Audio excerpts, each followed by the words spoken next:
দুর্গাপূজা জাতীয় প্রেস ক্লাবে ঢাকাস্থ সেনবাগ ফোরামের আয়োজনে সমসাময়িক বিষয় নিয়ে এই আলোচনা সভা। সভায় পাহাড়ে অশান্তি সৃষ্টির অপকারীদের খুঁজে বের করার আহ্বান জানিয়ে বিএনপি চেয়ারপারসনের উপদেষ্টা জয়নুল আবদিন ফারুক বলেন, দেশ অস্থিতিশীল করতে আওয়ামী লীগ ও ভারত চেষ্টা করে যাচ্ছে। কেউ কেউ বলা শুরু করেছে আওয়ামী লীগ তো নিষিদ্ধ, নির্বাচন কি করতে পারবে? তা তো সরকারের আইন মন্ত্রী স্পষ্ট বলে দিয়েছে তারা নির্বাচন করতে পারবে।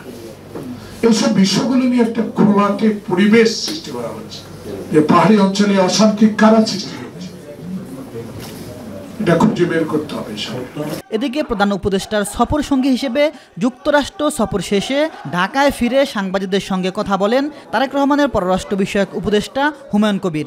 ইন্টারিম সরকার যথেষ্ট আন্তরিক আছে, মানে এটা টাইমেই হওয়ার জন্য এখানে বিরোধী দল হিসেবে আমাদেরও সমর্থন আছে, তো ইনশাআল্লাহ টাইমেই হবে, ফেব্রুয়ারিতেই হবে নির্বাচন। আওয়ামী লীগ টেররিস্টদেরকে আবার স্পষ্টভাবে তুলে ধরে যে এদেরকে কিসের জন্য সাময়িক মানে এদের কার্যক্রম বাংলাদেশে সাসপেন্ড করা হয়েছে, নিষিদ্ধ করা হচ্ছে, এই এভিডেন্সগুলো আবার এই সিদ্ধান্তকে প্রমাণ করে যে এই সিদ্ধান্ত সঠিক সিদ্ধান্ত।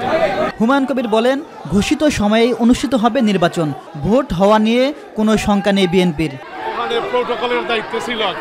ইলিয়াস মাতবর, মাই টিভি, ঢাকা।